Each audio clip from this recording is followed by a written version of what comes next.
Eu estou num ciclo de violência há 15 anos. Ele me batia grávida. Eu sou uma mulher trans, fui agredida também pelo meu parceiro. Bárbara, Eduarda e Yasmin são 3 dentre as milhões de brasileiras em situação de violência doméstica. Eu sou Fernanda Nascimento e este é o Anônimas Marias, Ciclos de Violência, uma produção especial em podcasts do portal Sul 21. Em 3 episódios eu vou te contar a vida e a luta de Bárbara, Eduarda e Yasmin para romper os ciclos de violência doméstica. E também apresentar um panorama deste complexo problema social, a partir das conversas que tive com pesquisadoras e ativistas que lutam pelo fim da violência de gênero. Centenas de mulheres se reuniram hoje de manhã. Teve protesto pelo fim da violência contra a mulher. A manifestação foi neste fim de semana. Um ato para cobrar justiça. A violência doméstica e a repressão contra a mulher, infelizmente, ainda estão muito presentes em nossa sociedade. Conversar com mulheres em situação de violência doméstica é escutar histórias que envolvem a dor de ser agredida por alguém que fez ou ainda faz parte de sua vida afetiva. Os nomes de Bárbara, Eduarda e Yasmin são fictícios. Para preservar a sua identidade, eu escolhi pseudônimos para cada uma delas. E as vozes que você ouviu da Yasmin e da Bárbara estão distorcidas pelo mesmo motivo. Já o relato da Eduarda não foi feito com a própria voz dela. O áudio que você ouviu e que ouvirá daqui para frente é da jornalista Joana Berwanger. E essa representação ocorre por um motivo diretamente relacionado à violência doméstica. A Eduarda só pôde conversar comigo após o trabalho, e como ela mora com um filho, uma criança, que não podia ouvir o relato da mãe sobre as agressões cometidas pelo pai, o áudio teve um tom de voz baixo, quase como um sussurro, e se tornou incompreensível com a distorção. E por isso a voz da Joana, que também foi alterada, representa a voz da Eduarda.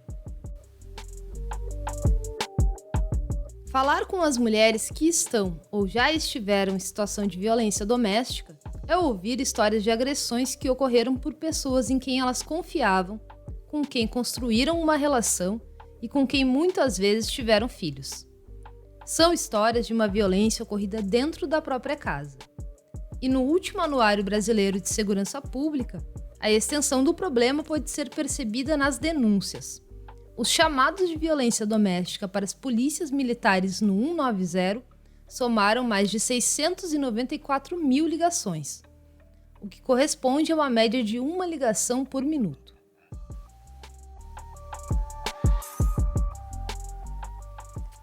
Cada história tem a sua particularidade. A Eduarda se relacionou com um agressor por 4 anos antes de começar a sofrer violência doméstica. Quando eu engravidei, ele mudou. Ele viu que eu estava na mão dele. Ele me batia grávida, ele me deixava em casa, ele saía e me traía horrores. Eu fui embora para minha mãe antes do meu filho nascer.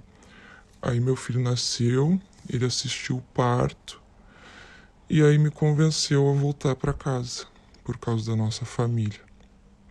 E eu fiquei 2 meses casada com ele e com o filho. E um dia ele chegou cheio de chupão no pescoço. Todo dia ele chegava agressivo. E para mim essa foi a gota d'água. Eu olhei para o meu filho e falei, chega. Já Yasmin conheceu o agressor em uma rede social. Engatou o namoro e convidou o parceiro para morar em sua casa. E a violência doméstica começou após ela cobrar responsabilidade na divisão financeira dos gastos da casa. Aí começou aquela função. Eu me desesperei, comecei a cair na bebida, comecei a beber muito dentro da minha própria casa. Eu sempre pensava isso. Meu pai e minha mãe sempre me ensinaram, um prato de comida e um pouso não se nega pra ninguém. Mas, o cara tá do meu lado, eu tô ajudando, eu tô me prejudicando e ele tá se favorecendo. Aí consegui um emprego, eu fiquei praticamente 2 meses na beira do fogão, num calor, fazendo comida pro cara levar no outro dia pro serviço. Aí o cara recebe R$ 1.300, não me dá R$1. Diferentemente da Yasmin e da Eduarda, a Bárbara ainda tem um relacionamento com o agressor. Entre idas e vindas, ela está há 15 anos com ele e sofre por não conseguir romper o ciclo. É bem difícil, o ciclo é um ciclo de agressão, porque vem a lua de mel, vem a fase boa e depois de novo a agressão verbal, física, até toda a bagunça,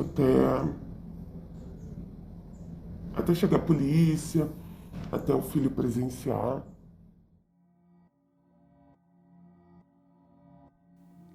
O ciclo de violência citado pela Bárbara é a maneira como têm sido denominadas as fases da violência doméstica. Apesar das especificidades de cada relacionamento, a psicóloga norte-americana Leonore Walker identificou 3 tipos de comportamentos implicados na violência doméstica.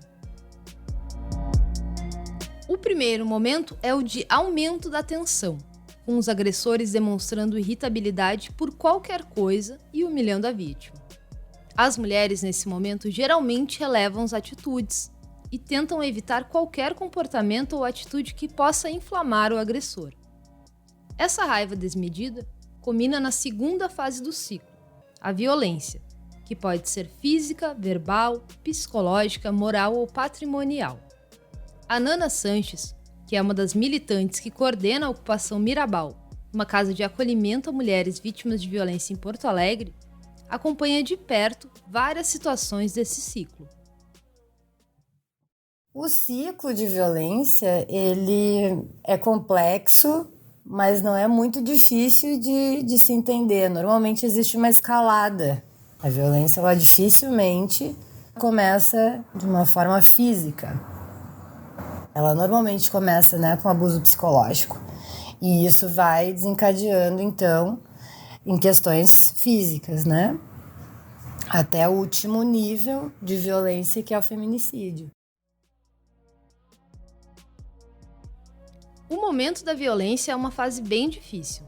Agredida e humilhada, mesmo sabendo que não tem culpa, a mulher fica paralisada e com medo.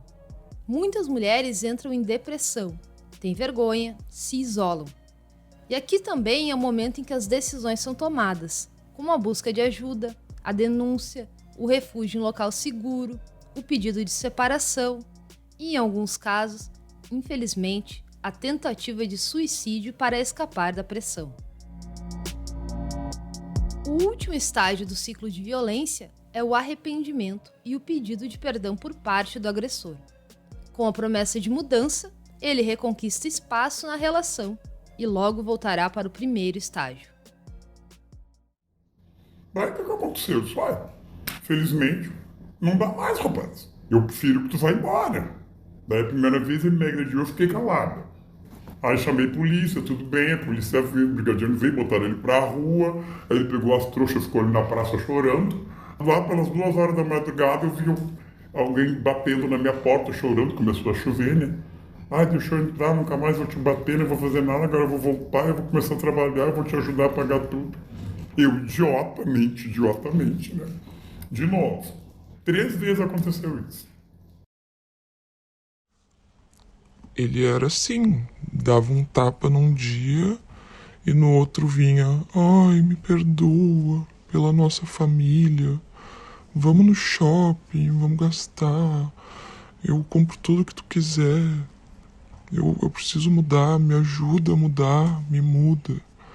E eu pensava, ai, coitadinha, E hoje eu entendo aquelas mulheres que ficam anos. Hoje eu entendo. E muito eu julguei, é uma trouxa. Hoje eu entendo.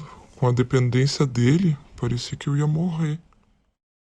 Não deu mais, Porque daí a prejudicada fui eu, Hoje eu tenho 2 pinos aqui, minha vista caiu para baixo, Então, tenho que fazer mais uma reparação aqui e puxar a vista um pouco mais para fora, porque a tendência é ela cair para dentro e eu dessa vista não enxergar mais. Tudo isso foi a herança que ele me deixou. As mulheres são julgadas pela sociedade independentemente da atitude que possam tomar. A Eduarda já denunciou o agressor Mas a família dele sempre afirma que a errada é ela em buscar punição contra as agressões físicas e verbais que sofre. E todo mundo defende. Ele estava tentando invadir a minha casa, mas não era para mim ter chamado a polícia.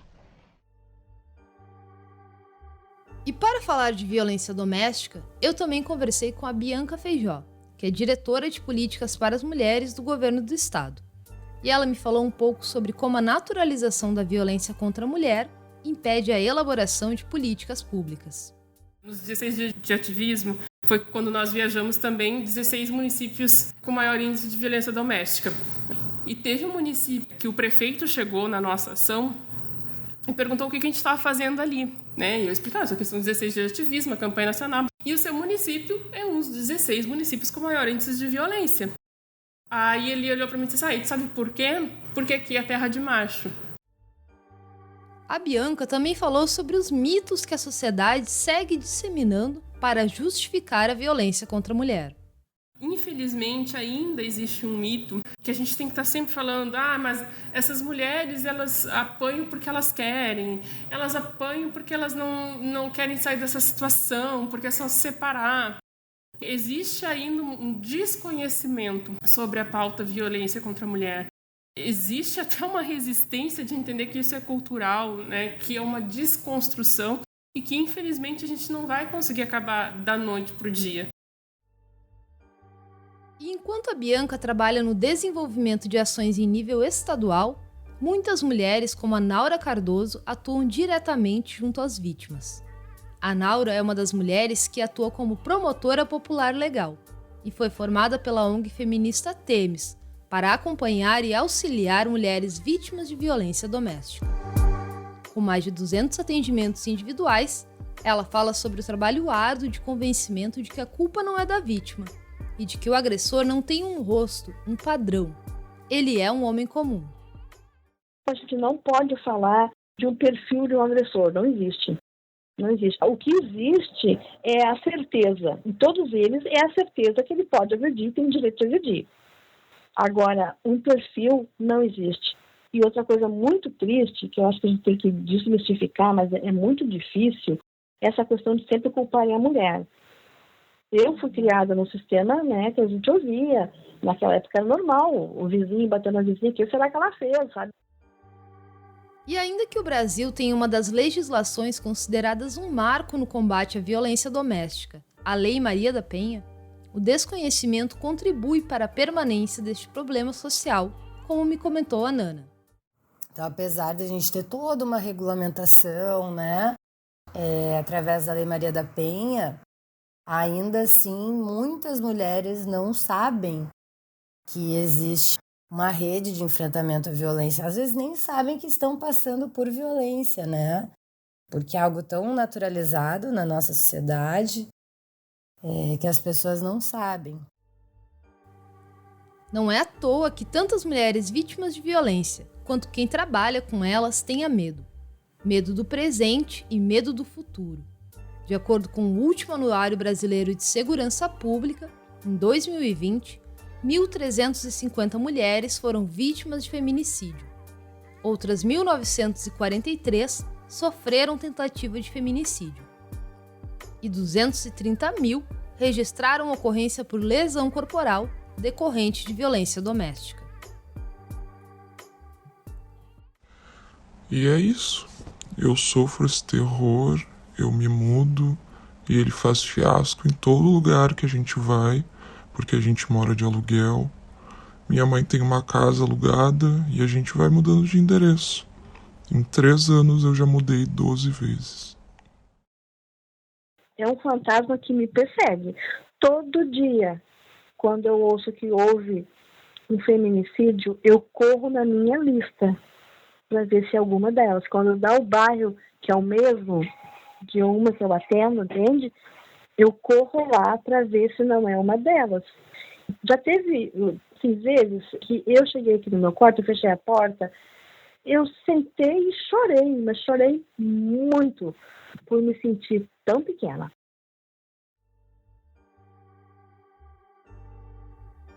E o que o Estado está fazendo para proteger essas mulheres e prevenir novas agressões?